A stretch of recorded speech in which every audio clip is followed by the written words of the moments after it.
juu ya bei ya mafuta, lakini sisi tunaongea juu ya mafuta ambayo tayari iko hapa.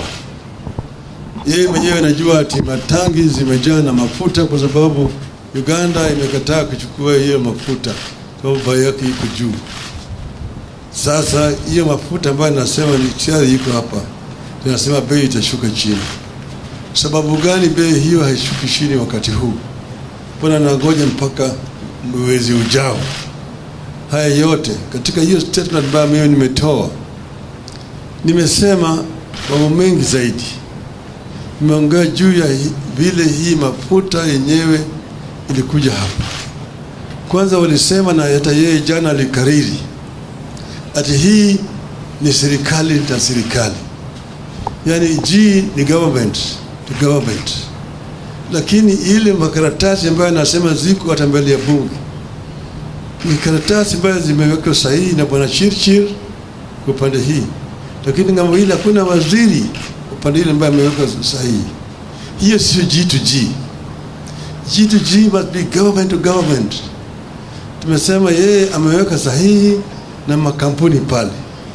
Tumesema kama ingekuwa sawa, tuko na kampuni vile vile hapa Kenya ya serikali inaitwa National Oil Corporation ambayo ilingeweka sahihi na hiyo kampuni ya Saudi Arabia na hizo kampuni nyingine ya Emirates, sio waziri wa serikali ya Kenya.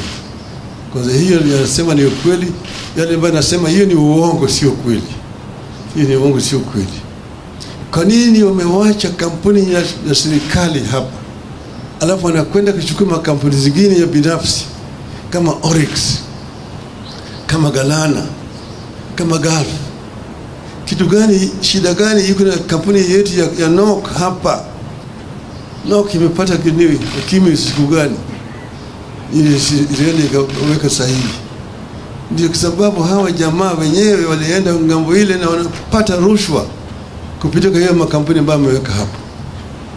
Tena waniambia mimi ati makampuni ya mafuta amenijibu.